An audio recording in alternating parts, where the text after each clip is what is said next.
नमस्कार दोस्तों, मेरा नाम है प्रदीप चौहान। कल सारा दिन दो लिस्टें सोशल मीडिया पर सारा दिन वायरल रही।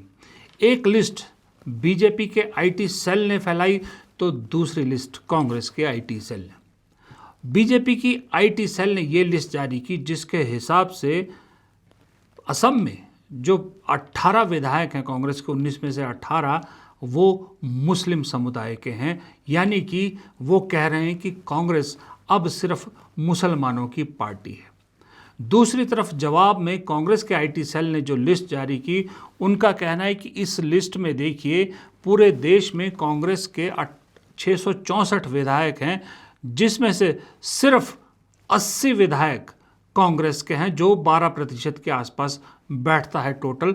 बाकी सब राज्यवार पूरा डाटा उन्होंने दिया। तो ये एक लड़ाई चल रही है कि कांग्रेस मुस्लिम पार्टी हो गई है या कांग्रेस सभी दलों की पार्टी, सभी धर्मों की पार्टी है। ये एक मुहिम या एक लड़ाई आप कहें, एक नैरेटिव बनाने की कोशिश की जा रही है। लेकिन मैं ये कहता हूँ कि मान लीजिए अगर कांग्रेस के 19 में से 18 विधायक असम में मुसलमान हैं, तो इसमें गलत क्या है, इसमें बुराई क्या है? बल्कि इसमें तो पॉजिटिव चीज़ें हैं। पॉजिटिव चीज़ें ये हैं कि इस देश के मुसलमान ने एक रास्ता तो चुन लिया है। बंगाल में भी दोनों विधायक मुसलमान चुने गए हैं। एक संदेश आ रहा है कि इस देश का मुसलमान क्लैरिटी के साथ अब सामने आ रहा है। जो मुसलमान बटा रहता था, कभी आरजेडी का, कभी समाजवादी पार्टी का, कभी बदरुद्दीन का, कभी ओवैसी का, वो अब क्लियरली देख रहा है कि उन्हें किसके साथ चलना है। इसको डिफेंड करने की बजाय मुझे लगता है कांग्रेस को इसे संभालना चाहिए कि यस, ये हमारा एक पुराना एसेट वापस आ रहा है। इस पर कांग्रेस को ध्यान देना होगा कि फिर से आपका मुसलमान वोट इधर उधर ना छितरे। आपके पे भरोसा कर रहा है तो आपको उन्हें संभालना चाहिए। कोई मुस्लिम आबादी या मुस्लिम वोट छोटी मोटी वो नहीं है, संख्या नहीं है। देश में बहुत बड़ी संख्या है मुस्लिम वोटरों की। अब आप इतना सारा वोट अगर एक साथ आपके साथ आता है तो कांग्रेस के लिए तो इसमें फ़ायदा ही फ़ायदा है ना। हाँ, ये ज़रूर है कि मुस्लिम परस्त पार्टी कांग्रेस को नहीं बनना है ताकि बीजेपी को मौका ना मिले। लेकिन सब धर्मों की पार्टी कांग्रेस रही है और रहेगी, ये तो कांग्रेस बता ही सकती है। और इसमें सबके लिए बराबर जगह है, ये भी कांग्रेस को प्रूव करने की ज़रूरत नहीं है।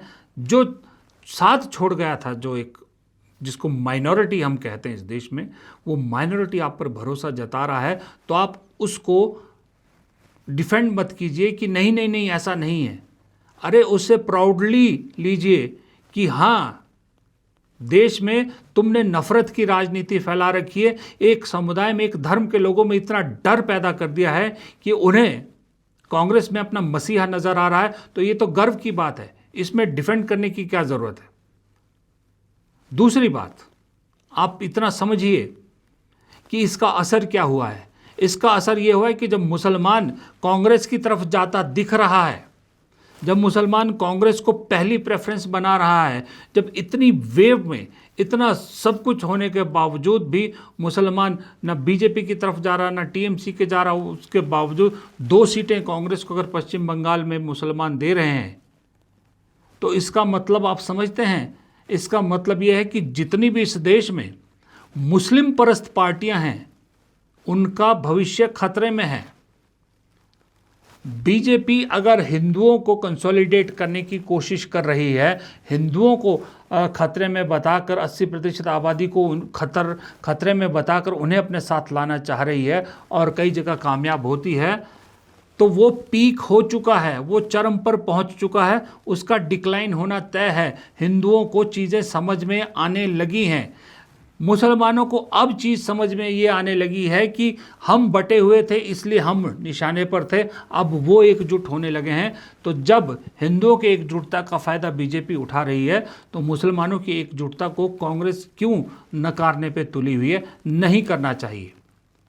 क्योंकि इससे, जैसा मैंने पहले कहा, मुस्लिम परस्त पार्टियों की दुकानें बंद हो रही हैं, उन्हें खतरा नज़र आ रहा है और उनकी जल्लाट सामने आने लगी है। उदाहरण के तौर पे बदरुद्दीन को देख लीजिए, जो बदरुद्दीन साहब, बदरुद्दीन अजमल जी, असम में एक वक्त में मुसलमानों के सरपरस्त अपने आप को समझते थे, कहते थे वही मुसलमानों के मसीहा है। आज मुसलमानों ने असम में उनको रिजेक्ट करके कांग्रेस को पूरी तरह से अपना लिया है, तो उनकी जल्लाहट सामने नजर आ रही है। कुआं खोदता है, दूसरे के लिए जो कुआं खोदता है उनके सामने कुआं है। कांग्रेस ने मीडिया को शेष करने के लिए कुआं खोदा, उसी में खुद कांग्रेस को गिर गया और कांग्रेस खत्म हो गया सबसे। कांग्रेस मुस्लिम लीग हो गया, इसका हमको दुख है। दोनों को कोई सब हार गया, बहुत बहुत मुबारक। और ये अजमल की कहानी नहीं है, ओवैसी को भी ये डर सता रहा है। राष्ट्रीय जनता दल जो मुसलमानों को अपनी बपौती समझती है, उन्हें ये डर सता रहा है। बहुत जितनी भी पार्टियां ये मुसलमानों के को अपना बपौती समझ बैठी थी ना, सब घबरा चुके हैं, क्योंकि सबको समझ में आ रहा है कि ये एक बहुत बड़ा वोट उनसे छूट रहा है, कांग्रेस के साथ जा रहा है। इसमें बुराई कांग्रेस को कोई नहीं है, बल्कि मौका है कि ये जो बी टीमें बन के, बीजेपी की बी टीमें बन के आपके मुसलमान वोटों को बांटने की कोशिश करते हैं, इधर उधर करने की कोशिश करते हैं, उन्हें निपटाने का वक्त आ गया है, मौका मिला है, तो उन्हें निपटाइए, मत जाने दीजिए इस मौके को। और दूसरी बात, असम में अगर 19 में से 18 मुस्लिम विधायक जीते हैं, तो इसमें कांग्रेस की गलती है क्या? कांग्रेस ने तो जितनी टिकटें दी थी उसमें 70 से 80% टिकटें तो हिंदुओं को थी या दूसरे धर्म की थी। अब जब हिंदुओं के जो हिंदू उम्मीदवार थे वो नहीं जीते हैं, तो इसमें कांग्रेस की क्या गलती है? इसका मतलब ये है कि हिंदू वोट जहाँ जहाँ था वो बटा, वो कांग्रेस को पूरी तरह से नहीं मिला, इसलिए वो हारे। लेकिन मुसलमान वोट बिल्कुल नहीं बटा, बदरुद्दीन अजमल को भी नहीं मिला, किसी और को नहीं मिला, एक मुश्त कांग्रेस को पड़ा, इसलिए कांग्रेस के 19 में से 18 विधायक मुसलमान हैं। पश्चिम बंगाल में भी दोनों विधायक इसीलिए हैं। लेकिन केरल में देखिए, केरल में क्या है? केरल में तो हिंदू भी जीते हैं कांग्रेस की टिकट पे, मुसलमान भी जीते हैं, ईसाई भी जीते हैं, वहाँ तो सब तरह से जीते हैं। तो इसका मतलब कहीं ना कहीं कमी कांग्रेस के अंदर रही है।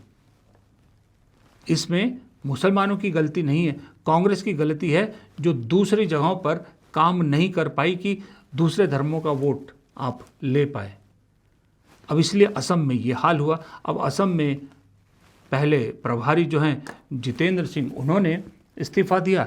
अब जो गौरव गोगोई हैं प्रदेश अध्यक्ष, वो भी हार की जिम्मेदारी ले रहे हैं। नैतिक दायित्व प्रदेश कांग्रेस के अध्यक्ष होने के नाते मैं स्वयं लेता हूं। इस नतीजे का दायित्व, नैतिक दायित्व मेरा है। बाकी हमारे दल के सभी नेताओं ने, बड़े नेताओं से लेकर हमारे साथियों ने बहुत मजबूती से मेहनत से काम किया है। मैं उसके लिए सभी का आभार प्रकट करता हूं। लेकिन हकीकत यह है कि असम की हार का जिम्मेदार मुसलमान नहीं है। मुसलमान ने तो कांग्रेस की इज्जत रखी है, हार का जिम्मेदार पार्टी के अंदर का सिस्टम है। भाई भरे चुनाव में, बीच चुनाव में प्रदेश अध्यक्ष और प्रदेश प्रभारी की बन नहीं रही आपस में, गजब की बात है।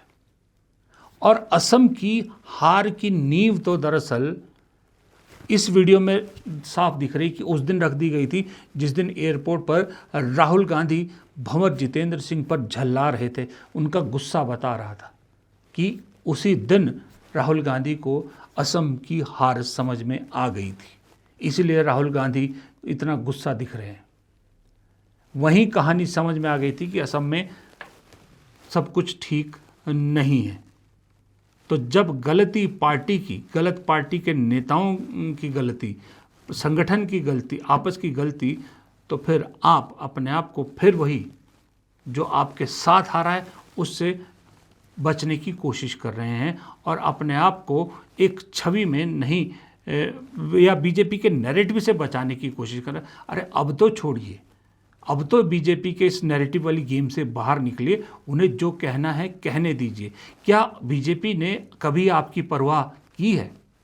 नहीं की है ना, तो कांग्रेस को भी अब बीजेपी के नैरेटिव की परवाह करनी छोड़ देनी चाहिए और जो साथ दे रहा है उसे सहेज के रखना चाहिए, ना कि उसे दूर या उससे दूरी बनाने की कोशिश करती दिखनी चाहिए। फिलहाल इस वीडियो में इतना ही। प्रदीप चौहान को दीजिए इजाज़त। नमस्कार।